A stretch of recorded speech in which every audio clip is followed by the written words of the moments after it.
الحمد لله نحمده ونستعينه ونؤمن به ونتوكل عليه ونعوذ بالله من شرور أنفسنا ومن سيئات أعمالنا من يهده الله فلا مضل له ومن يضلله فلا هادي له ونشهد أن لا إله إلا الله وحده لا شريك له ونشهد أن محمدا عبده ورسوله أرسله بالهدى ودين الحق ليظهره على الدين كله ولو كره المشركون اللهم صل على محمد وعلى آل محمد كما صليت على إبراهيم وعلى آل إبراهيم اللهم بارك على محمد وعلى آل محمد كما باركت على إبراهيم وعلى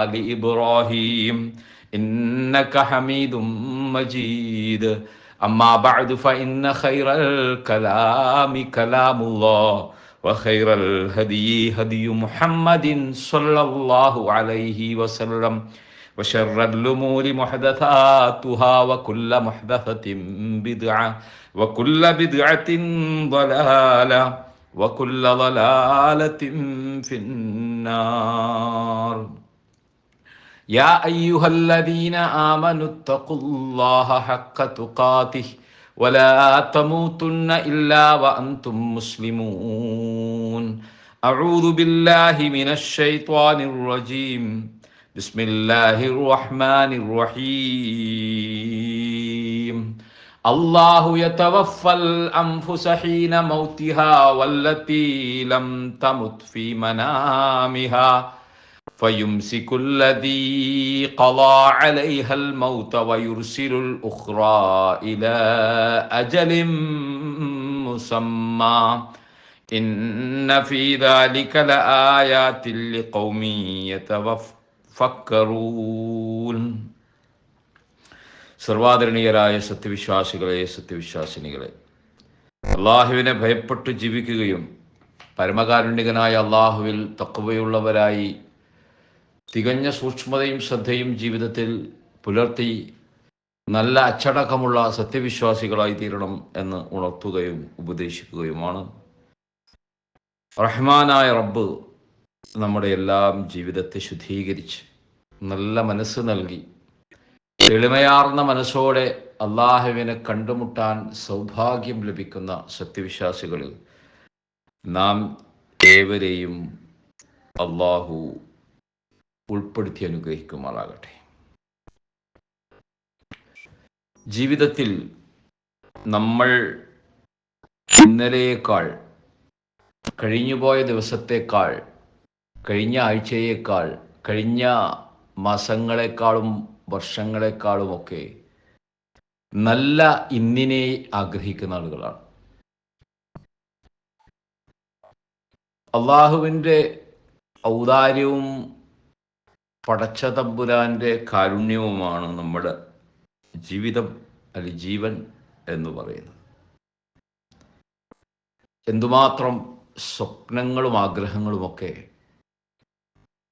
ആലോചിച്ചും ചിന്തിച്ചും ജീവിക്കുന്ന ആളുകളാണ് നമ്മൾ.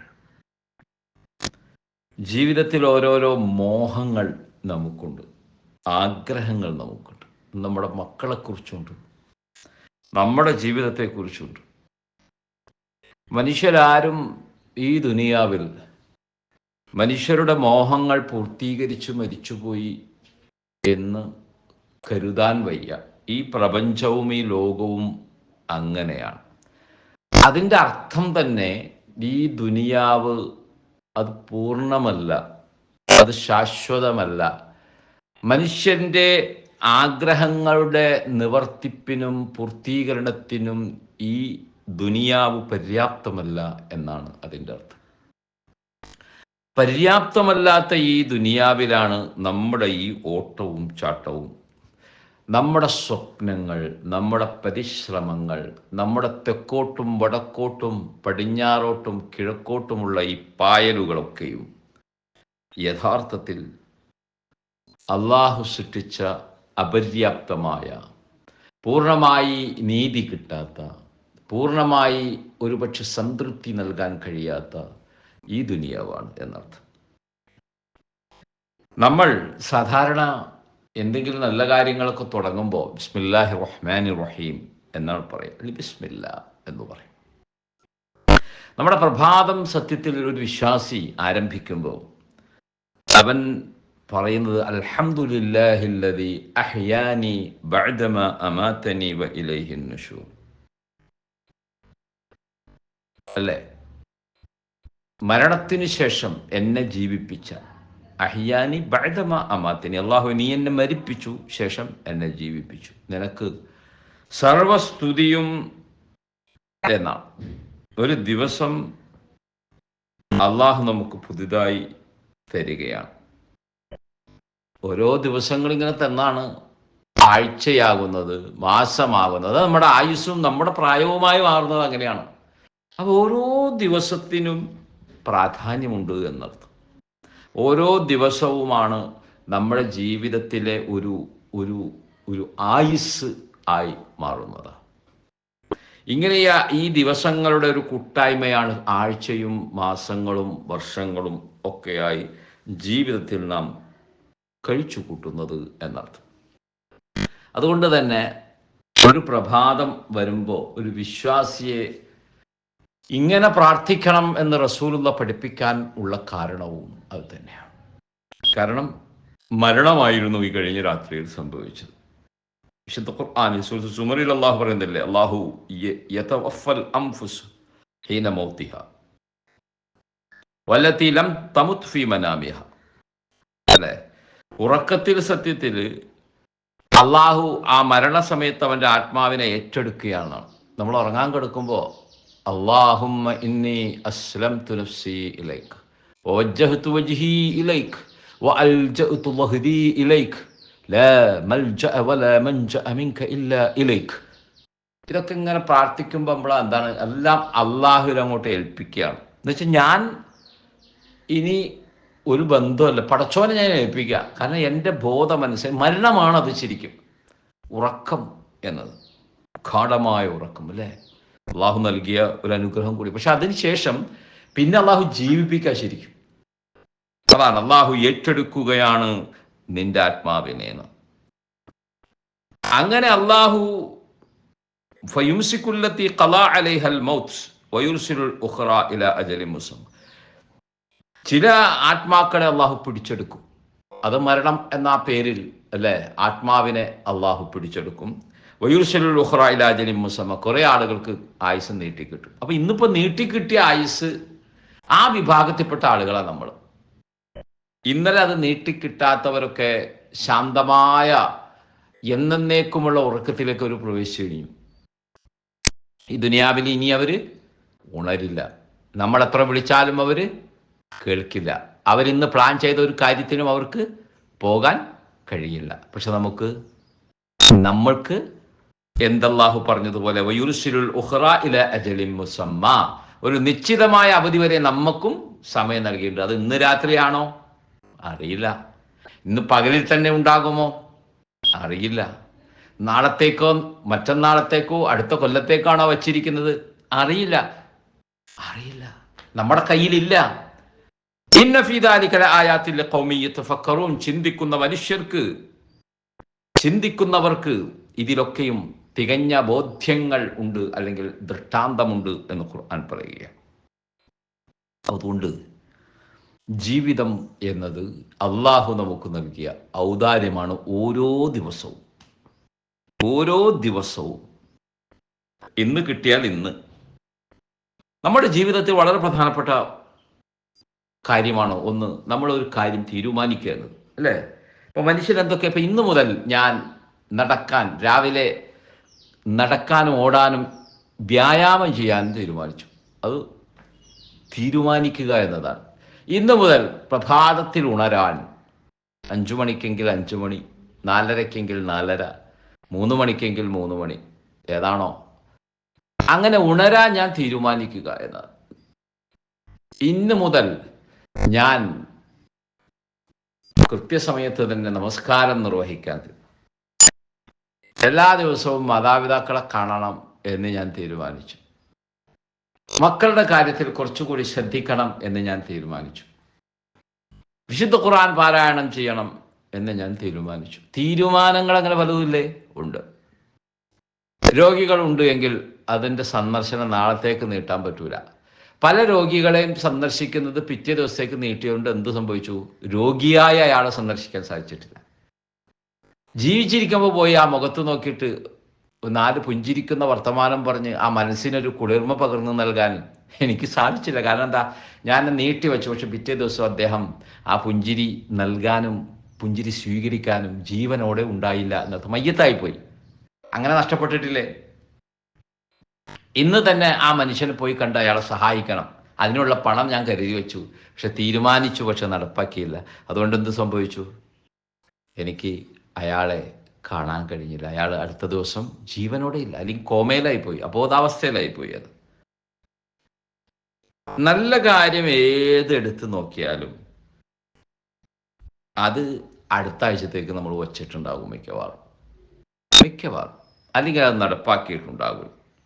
അപ്പോൾ ഒരു കാര്യത്തിൽ തീരുമാനിക്കുകയും അതിനു വേണ്ടി പരിശ്രമിക്കുകയും ചെയ്യുക എന്നത് നമ്മുടെ ജീവിതത്തിൽ, ചില കാര്യങ്ങൾ നമ്മൾ തീരുമാനിച്ചിട്ടുണ്ട് എങ്കിലും അതിനു വേണ്ടി ഉള്ള പരിശ്രമങ്ങൾ ഉണ്ടാകില്ല എന്നർത്ഥം.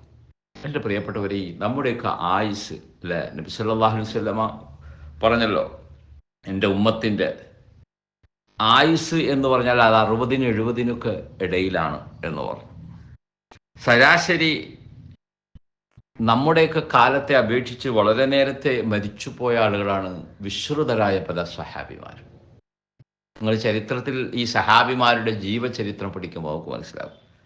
വിശ്രുതരായ പല പണ്ഡിതരും പ്രഗത്ഭരായ പല ജ്ഞാനികളുമൊക്കെ ഒരുപാട് കാലം ജീവിച്ചവരല്ല, അപൂർവം ആളുകളെ അങ്ങനെയൊക്കെ ജീവിച്ചിട്ടുള്ളൂ. അപ്പോൾ ഇമാം നബവി റഹ്മത്തുള്ളാഹി അലൈഹി മരണപ്പെട്ടത് 40-ാമത്തെ വയസ്സിലാണ് അല്ലേ? നമുക്ക് ചിന്തിക്കാൻ പറ്റുമോ? 40-ാമത്തെ വയസ്സിലാണ് അദ്ദേഹം. അതിനുള്ളിൽ തന്നെ അദ്ദേഹം നടത്തിയ രചനകളും അദ്ദേഹം നടത്തിയ വിശകലനങ്ങളും ദീനുൽ ഇസ്ലാമിൽ എന്തുമാത്രം പ്രാധാന്യത്തോടെ വായിക്കപ്പെടുന്നതാണെന്ന്.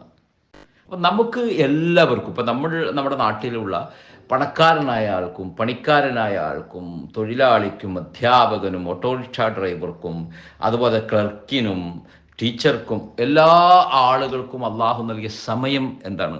ഒരേ സമയമാണ്. 24 മണിക്കൂറാണ് ഭരണാധികാരിക്ക് നൽകി പ്രജയ്ക്ക് നൽകിയതാണ്. അതിൽ വലിയ വ്യത്യാസമുണ്ടോ? അള്ളാഹുവിൻ്റെ ആ നീതിബോധം കൂടിയാണല്ലേ നമുക്ക് കുറച്ച് കൂടി. പക്ഷേ നമ്മൾ മനസ്സിലാക്കേണ്ട സംഗതി, നമ്മുടെ ആ സമയത്തിൽ ബർക്കത്ത് ചെയ്ത ആളുകൾക്ക്, ആ സമയത്തിൽ നിഷ്ഠ പുലർത്തിയ ആളുകൾക്ക്, ആ സമയത്തിൽ അള്ളാഹുവിൻ്റെ ആ സമയം അല്ലെ, അവനും സമയം കിട്ടി. പക്ഷെ നമ്മൾ സാധാരണ ചില ആളുകളെ കുറിച്ച് പറയാറില്ലേ, അവന് സമയം കിട്ടി, അവൻ അത് ഉപയോഗപ്പെടുത്തിയെന്ന്. അവൻ ആവതുള്ള കാലത്ത് അത് ഉപയോഗപ്പെടുത്തിയതിൻ്റെ ഗുണഫലങ്ങളാണ് ഇന്ന് ഈ ജീവിതത്തിൽ അനുഭവിക്കുന്നത് എന്ന് ഈ ദുനിയാവിൽ എത്രയോ ആളുകളുടെ കാര്യത്തിൽ നമ്മൾ പറയാറുണ്ട്. നമ്മുടെ സമയത്തിൽ ബർക്കത്ത് വേണം. ഏറ്റവും പ്രധാനപ്പെട്ട ഒരു കാര്യം, അള്ളാഹു സമയബന്ധിതമായി നിർവഹിക്കണം എന്ന് പറഞ്ഞൊരു ഇബാദത്ത്, അത് കൃത്യമായിട്ട് നിർവഹിക്കണം എന്നുള്ള. അതിങ്ങനെ പ്രഭാതം മുതൽ വൈകിട്ട് വരെ ഇങ്ങനെ പരന്നു കിടക്കുക. അത് നിർവഹിക്കാൻ ഒരു നമസ്കാരത്തിന് പരമാവധി വേണ്ടത് 5 മിനിറ്റാണ്. നമ്മുടെ പകലുകളിൽ എത്രയോ സമയങ്ങൾ നമ്മൾ ഈ ദുനിയാവിൻ്റെ ജീവിതത്തിനും അതിലെ വിശ്രമത്തിനും സൗകര്യങ്ങൾക്കൊക്കെ വേണ്ടി ജീവിക്കുന്നു. ഇതിൽ വളരെ തുച്ഛമായൊരു സമയം, പക്ഷേ അതെല്ലാം കൂടി ഒരേ സമയത്തല്ല. ഒന്ന് പ്രഭാതത്തിലാണെങ്കിൽ മറ്റൊന്ന് ഉച്ച സമയത്താണ്, മറ്റൊന്ന് വൈകുന്നേരമാണ്, മറ്റൊന്ന് പ്രദോഷ സമയമാണ്, അസ്തമന സമയമാണ്, മറ്റൊന്ന് ആ അസ്തമന ശോഭമായുന്ന ആ സമയമാണ്. അഥവാ സുബഹി മുതൽ ളുഹറിലേക്ക് പടർന്ന് അസറിലേക്ക് വ്യാപിച്ച് അതുപോലെ തന്നെ മഗ്രിബിലൂടെ ഇശായിലേക്ക് സമന്വയിപ്പിക്കുന്ന എത്തിച്ചേരുന്ന ഈ ആരാധനാ നിർവൃതി അള്ളാഹു ഒരു വിശ്വാസിയുടെ സമയത്തിന് കിട്ടുന്ന ബർക്കത്തിന് വേണ്ടിയിട്ടാണ്. ബാക്കിയുള്ള സമയം ഒന്ന് ആലോചിച്ച് നോക്കിയേ, അവിടുത്തെ പണി, ഇവിടുത്തെ ജോലി, ഇവിടെ നിന്ന് അങ്ങോട്ട് ഓടുക, അതിൻ്റെ ഇടക്കാണ് ആ ളുഹറിൻ്റെ സമയം. ഓക്കെ, ആ പള്ളിയുടെ സൈഡിൽ ഒന്ന് ഒതുക്കുമോനെ, അവിടെ ഒതുക്കി അവിടെ നമസ്കരിച്ചു. ഒരു മനുഷ്യനും തടസ്സമില്ലാത്തൊരു സമയം സുബഹി മിക്കവാറും അല്ലേ. സുബഹിക്ക് മുമ്പേ ചിലപ്പോൾ ജോലിക്ക് പോകേണ്ടവരൊക്കെ ഉണ്ടാവും, വളരെ അപൂർവം. ആ സമയത്ത് 2 റക്അത്താണ്. ശരിക്കും ആ സമയത്തൊരു 5 റക്അത്തൊക്കെ അള്ളാഹുവിന് വേണ്ടി ഏർപ്പെടുത്താം. കാരണം മനുഷ്യനെ എഴുന്നേറ്റ് പ്രഭാതത്തിൽ വേറെ ജോലിയോ മീറ്റിങ്ങോ ഒന്നുമില്ലാത്ത സമയം. പക്ഷെ അല്ല, 2 റക്അത്ത്. ആലോചിച്ച് നോക്കി. ഇങ്ങനെ സമയബന്ധിതമായി അള്ളാഹു ഇന്ന സ്വലാത്ത കാനത്ത് അലൽ മുഅ്മിനീന കിതാബം മൗഖൂത, വഖത്ത് നിശ്ചയിക്കപ്പെട്ട ഇബാദത്ത് അത് സമയത്ത് നിർവഹിക്കണം എന്നാ. നമ്മുടെ സമയത്തിന് ബർക്കത്ത് വേണമെന്നാ അല്ലേ? ജ്യേഷ്ഠാനുജന്മാർ 2 പേർക്കും ഒരു സമയം കിട്ടിയത്. അയൽപ്പക്കക്കാരായി ചെറുപ്പത്തിലെ ഒന്നിച്ച് കളിച്ച് ഒരേ വിദ്യാലയത്തിൽ പാഠശാലയിൽ പഠിച്ച് ഒരുപോലെ ഒരേ കോളേജിൽ പഠിച്ച് ഒരേ പ്രായക്കാരായ ആളുകൾ പഠിച്ചു വന്നോളും അല്ലേ? 2 പേർക്കും കിട്ടിയത് ഒരേ സമയമാണെന്നാ. അള്ളാഹു നമ്മുടെ സമയങ്ങളിൽ നമ്മുടെ കച്ചവടം, നമ്മുടെ ഫാക്ടറി, നമ്മുടെ ജോലിയുടെ വർക്ക്, നമ്മുടെ മറ്റേ കാര്യം മറിച്ച കാര്യം, ബിസിനസ് മീറ്റിംഗ്, അത് ഇതിനൊക്കെ നമ്മൾ പായാണല്ലോ എൻ്റെ പ്രിയപ്പെട്ടവരെ. നമ്മുടെ ഈ സമയങ്ങളൊക്കെ അള്ളാഹുവിൻ്റെ ബർക്കത്ത് അത് ആഗ്രഹിക്കുന്നുണ്ടോ നമ്മൾ? എങ്കിൽ അള്ളാഹു നിശ്ചയിച്ച ഇബാദത്തുകൾ നിർവഹിച്ചേ മതിയാവും. പിശാച് സത്യത്തിൽ നമ്മെ യഥാർത്ഥത്തിൽ നോക്കുന്നത് തിരക്കുകളുടെ തോഴനാക്കാൻ വേണ്ടിയിട്ടാണ്. ബിസി, ജീവിതത്തിൽ നിസ്കരിക്കാൻ സമയം കിട്ടാത്തത്ര ബിസി, പടച്ചവനെ ഓർക്കാൻ കഴിയാത്തത്ര ബിസി, തഖ്വ മനസ്സിൽ സൂക്ഷിക്കാൻ കഴിയാത്തത്ര ബിസി, ഒന്നിൽ നിന്ന് മറ്റൊന്നിലേക്ക് പായുന്നതിനിടയിൽ ഇതിനൊക്കെ ഊർജവും ഇതിനൊക്കെ ജീവനും നൽകി ഇന്നനെ ഒരു മരണത്തിൽ നിന്ന് ഉയർത്തെഴുന്നേൽപ്പിച്ച നാഥനെ മറപ്പിക്കുന്ന പൈശാചികത.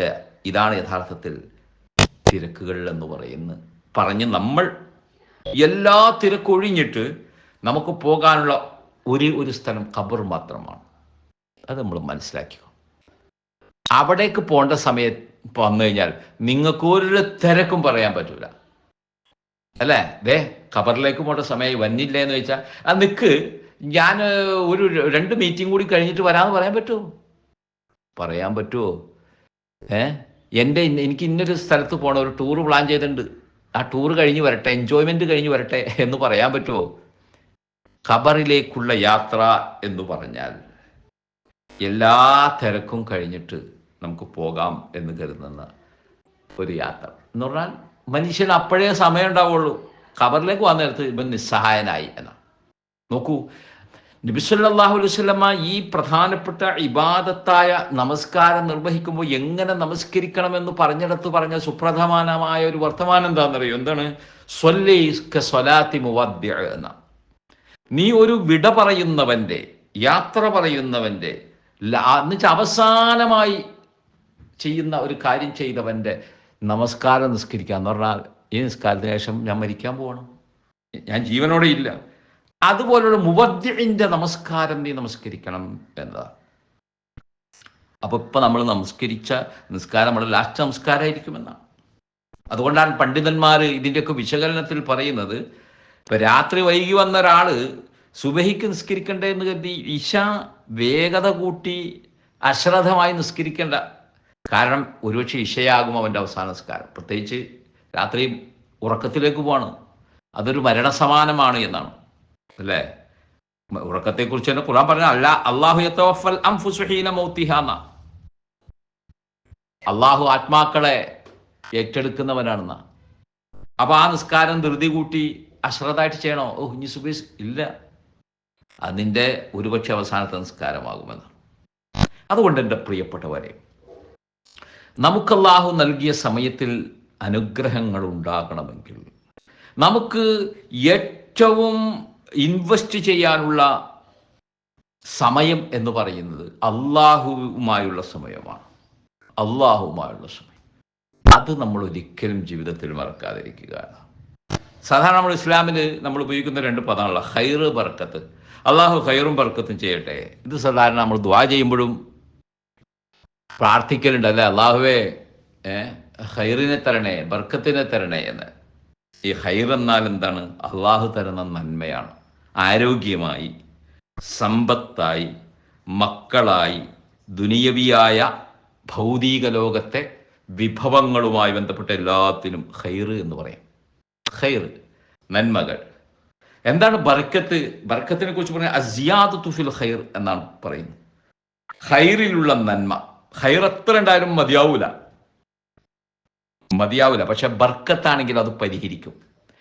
ബർക്കത്ത് നമ്മുടെ സമയത്തിലും നമ്മുടെ കച്ചവടത്തിലും നമ്മുടെ ഇതിലുണ്ടെങ്കിൽ നമ്മുടെ മനസ്സ് ശാന്തമാക്കും, നമ്മളെ ആത്മനിർവൃതിയുള്ളവനാക്കും, നമ്മിൽ സംതൃപ്തി പകർന്നും പടർന്നും വ്യാപിച്ച് നമ്മൾ സന്തോഷവാന്മാരായി തീരും. അതിന് ബർക്കത്ത് വേണം എന്നാണ്. അതാണ്ടാ നമ്മൾ ചോദിക്കണം, അല്ലാഹുവേ ഞങ്ങൾ സമ്പാദിച്ച സമ്പാദ്യത്തിൽ, ഞങ്ങളുടെ കച്ചവടത്തിൽ നീ ബർക്കത്തിന് തന്നെയെന്ന്. പൈസ മാത്രം കിട്ടിയിട്ട് കാര്യമില്ല. അങ്ങനെ പൈസ മാത്രം കിട്ടിയവർ ഒരു സ്വസ്ഥതയില്ലാതെ ജീവിക്കാൻ ഓരോ ദിവസവും അവൻ അസ്വസ്ഥതകളാ. പക്ഷെ അതിൽ ബർക്കത്തുള്ളവനാണെങ്കിലോ ആ പണത്തോടൊപ്പം ശാന്തതയാണ്, സമാധാനമാണ്. ഞാനൊന്നും കൊണ്ടുവന്നില്ലല്ലോ ഈ ദുനിയാവിലേക്ക്, വെറും കൈയോടെ ഈ ദുനിയാവിലേക്ക് ഇറങ്ങി കൈവീശി വന്നവനല്ലേ. ഞാൻ പോകുമ്പോഴോ കുറച്ച് മക്കൾക്ക് കൊടുക്കാം, ബാക്കി പൂട്ടിക്കെട്ടി ആ കബറിൻ്റെ സൈഡിൽ പെട്ടികളിലാക്കി സ്വർണ്ണക്കട്ടിയാക്കി അങ്ങോട്ട് കൊണ്ടുപോകാമെന്ന് വിചാരിച്ചാൽ അങ്ങനെ വല്ലതും നടക്കോ എൻ്റെ പ്രിയപ്പെട്ടവരെ? എന്താണ് നമുക്കിതൊന്നും പറഞ്ഞിട്ട് മനസ്സിലാകാത്തത്? ഇപ്പോഴും നമ്മൾ വിട്ടുകൊടുക്കാൻ തയ്യാറില്ല. ഒരു കാര്യത്തിന് പണം ചോദിച്ചാലോ ചെലവഴിക്കണമെന്ന് പറഞ്ഞാലോ ഇപ്പോഴും നമുക്ക് സമയമല്ല. ഈയിടെ കാസർഗോഡുകാരനായ ഒരു വ്യാപാരി, ഒരു കോഴിക്കോട് ഒരു പള്ളിയൊക്കെ പണിത് മരണപ്പെട്ടു പോയതാണ്. അപ്പം അദ്ദേഹത്തിൻ്റെ ഒരു സംഭാഷണം ഒരു പുസ്തകത്തിൽ വായിക്കാനിടയായി. അദ്ദേഹം പറയാം, ഞാൻ രാവിലെ എഴുന്നേൽക്കും, 4 മണിക്ക് എഴുന്നേൽക്കും. ഒരു ദിവസം ഞാൻ 2 ജുസ് പാരായണം ചെയ്യും ഖുർആൻ. എനിക്ക് 24 മണിക്കൂർ 240 മണിക്കൂറായിട്ട് തോന്നുന്ന അതൊരു ബർക്കത്താണ്.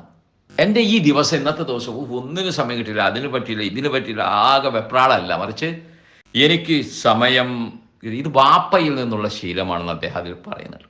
അപ്പോൾ 24 മണിക്കൂർ ബർക്കത്തുള്ള ഒരാൾക്ക് 240 മണിക്കൂറായിട്ട് തോന്നുന്ന.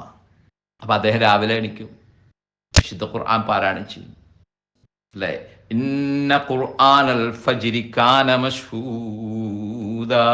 പ്രഭാതത്തിലുള്ള വിശുദ്ധ ഖുർആന്റെ പാരായണം അത് അള്ളാഹു സാക്ഷ്യം വഹിക്കുന്ന, അത് സുബഹി നിസ്കാരമാണ് എന്ന ഒരു വ്യാഖ്യാനം തഫ്സീർ ഉണ്ട്. എന്തായാലും ആ പ്രഭാതത്തിലുള്ള ഖുർആൻ പാരായണത്തിന് അള്ളാഹു സാക്ഷ്യം വഹിക്കും. അത് സാക്ഷ്യം വഹിക്കപ്പെടുന്ന ഇബാദത്താണ് എന്ന് പറയുന്നത്. രാത്രികളെ ഉപയോഗപ്പെടുത്തുന്ന ആളുകൾ, അല്ലേ, സുബഹിയെ ഉപയോഗപ്പെടുത്തുന്ന ആളുകൾ വിശുദ്ധ ഖുർആൻ പാരായണത്തെ അപ്പൊ സമയമാണ്. ഇപ്പം നിങ്ങൾ ആലോചിച്ച് നോക്കൂ, ഈ നമസ്കാരങ്ങൾക്ക് അള്ളാഹു ഇട്ട പേരെന്താ? സമയത്തിൻ്റെ പേരിട്ടത് അല്ലേ? ഓരോ ഇതിനും അള്ളാഹു പല പേരും ഇട്ടിട്ടുണ്ട്, പലതിനും അള്ളാഹുവിൻ്റെ നാമങ്ങൾ തന്നെയുണ്ട് പലതും. നമസ്കാരത്തിന് അള്ളാഹു തിരഞ്ഞെടുത്തത് എന്താ?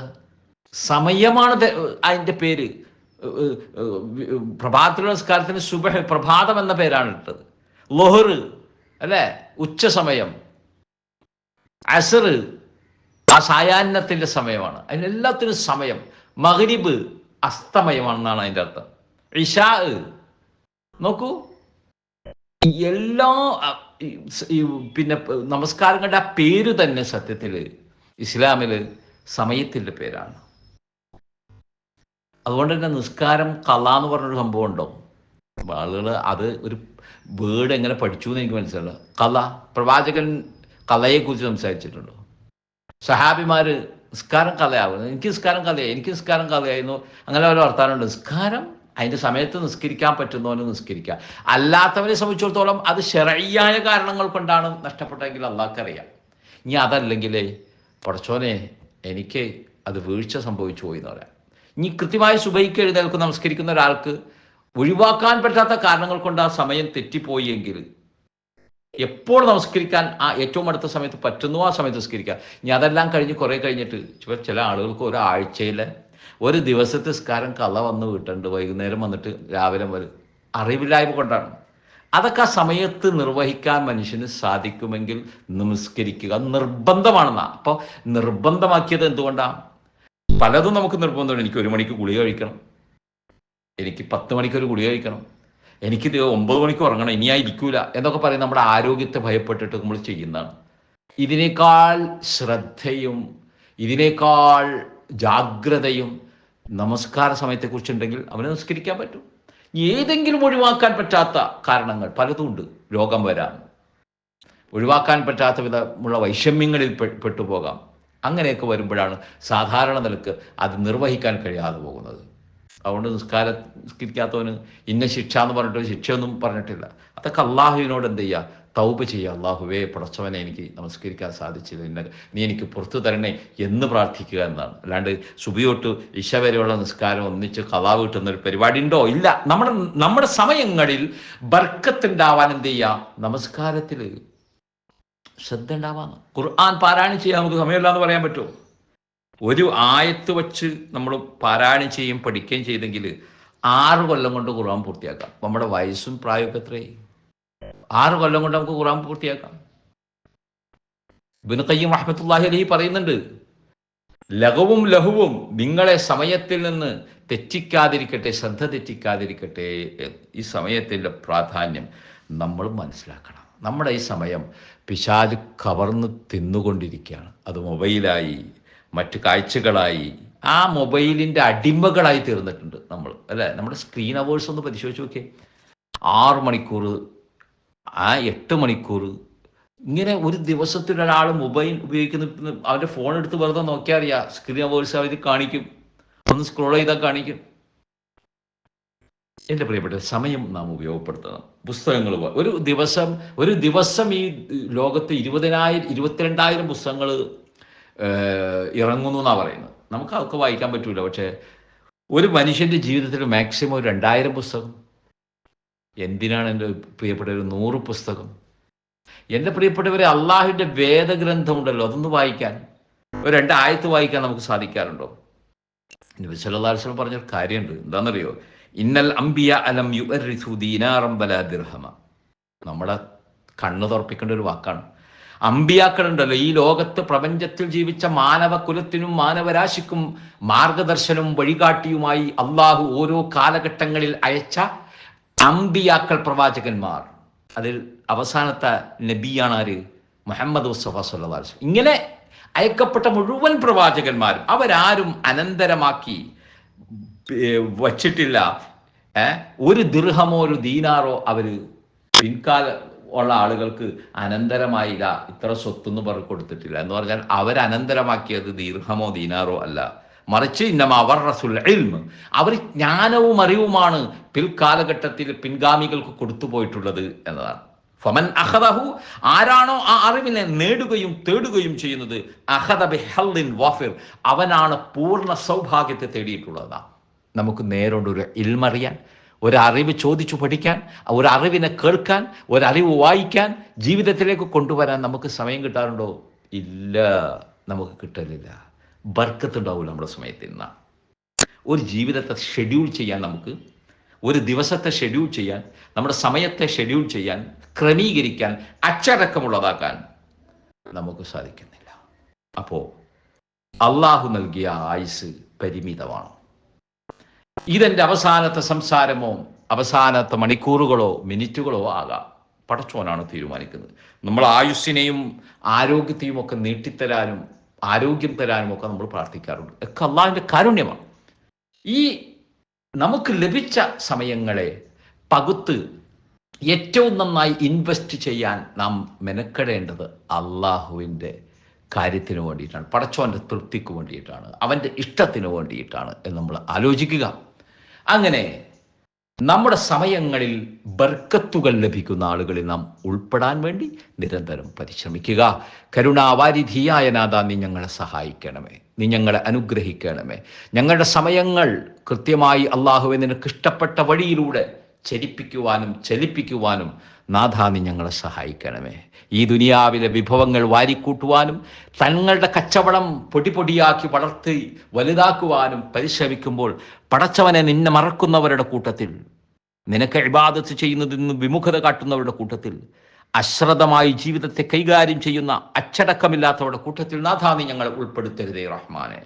പരമകാരുണ്യകനായ നാഥ, പിശാചിൻ്റെ ദുസ്വാധീനങ്ങളിൽ നിന്ന് അള്ളാഹുവെ നീ ഞങ്ങളെ അകറ്റണമേ. പരമകാരുണ്യകനായ നാഥ, ഞങ്ങളുടെ മക്കളെ നീ അനുഗ്രഹിക്കണമേ.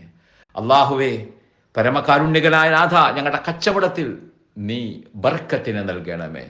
അള്ളാഹുവേ ഞങ്ങൾക്ക് ലഭിച്ച അറിവുകൾ അത് ജീവിതത്തിൽ പകർത്താൻ നീ ഞങ്ങളെ സഹായിക്കണമേ. ഞങ്ങളെ വളർത്തി വലുതാക്കി ഞങ്ങളിൽ നിന്ന് വിട്ടുമറഞ്ഞു പോയ ഞങ്ങളുടെ മാതാപിതാക്കൾ, വല്ലിപ്പമാർ, വല്ലിമ്മമാർ, ഞങ്ങളുടെ ഉറ്റവർ, ഉടയവർ, ബന്ധുമിത്രാദികൾ, ഞങ്ങളുടെ ഉസ്താദുമാർ എല്ലാവർക്കും നാഥാ നീ മഗ്ഫിറത്ത് നൽകണമേ, പാപമോചനം നൽകണമേ. അവർക്ക് നീ മർഹമത്തിനെ നൽകണമേ, അവരോട് നീ കാരുണ്യം കാണിക്കണമേ. ഞങ്ങളോടൊപ്പം ജീവിക്കുന്ന ഞങ്ങളുടെ പ്രിയപ്പെട്ട വാപ്പമാർ, ഉമ്മമാർ, നാഥാ റഹ്മാനെ അവർക്ക് നീ ആരോഗ്യത്തെ നൽകണമേ, അവർക്ക് നീ ആയുസ്സിനെ നൽകണമേ. അള്ളാഹുവേ അവർക്ക് നീ ആരോഗ്യത്തെ നൽകണമേ, അവർക്ക് നീ ആയുസ്സിനെ നൽകണമേ. അള്ളാഹുവേ നിന്നെക്കുറിച്ചുള്ള യഥാർത്ഥ ജ്ഞാനം അവർക്കും ഞങ്ങൾക്കും നൽകി പടച്ചവനെ നിന്റെ മഹ്ശറ മുറ്റത്ത് എത്തിച്ചേരുമ്പോൾ അനുഗ്രഹീതരുടെ ആ പട്ടികയിൽ അള്ളാഹുവേ നീ ഞങ്ങളെ ചേർക്കണമേ തമ്പുരാനെ. ഞങ്ങൾ മനുഷ്യരാണ് നാഥ, ഞങ്ങളുടെ വാക്കുകളിൽ പിഴവുകൾ പറ്റുന്നു, പ്രവർത്തികളിൽ അപാകതകളും ന്യൂനതകളും സംഭവിക്കുന്നു. നാഥ നീ ഞങ്ങൾക്ക് പുറത്തു തരണമേ. അപാകതകളും ന്യൂനതകളുമെല്ലാം മാറി ഏറ്റവും നിറഞ്ഞ നിന്റെ തൃപ്തിയും ഇഷ്ടവും നേടുന്ന ഏറ്റവും നല്ലൊരു ജീവിതം നാഥ നീ ഞങ്ങൾക്ക് നൽകണമേ. നീ ഞങ്ങൾക്ക് നൽകിയ സമയത്തെ ഏറ്റവും അനുഗ്രഹീതമായ രൂപത്തിൽ ഉപയോഗപ്പെടുത്താൻ നാഥ നീ ഞങ്ങളെ സഹായിക്കണമേ. അള്ളാഹു ഞങ്ങൾ തീരുമാനിച്ചിട്ടുള്ള നല്ല നല്ല കാര്യങ്ങൾ പടച്ചവനെ അത് ഞങ്ങൾക്ക് ഇഹലോകത്തും പരലോകത്തും ഗുണമായി ഭവിപ്പിക്കണമേ തമ്പുരാനെ. പടച്ചവനെ അറിഞ്ഞും അറിയാതെയും ചെയ്തുപോയ പറഞ്ഞുപോയ തെറ്റുകുറ്റങ്ങൾ എല്ലാം നാഥാ നീ പുറത്തു മാപ്പാക്കി നൽകണമേ. اللهم اغفر للمؤمنين والمؤمنات والمسلمين والمسلمات اللهم أحياء منهم الأموات اللهم أحيا الإسلام والمسلمين وأذل الشرك والمشركين ربنا هب لنا من أزواجنا وذرياتنا قرة أعين واجعلنا للمتقين إماما ربنا آتنا في الدنيا حسنة وفي الآخرة حسنة وقنا عذاب النار.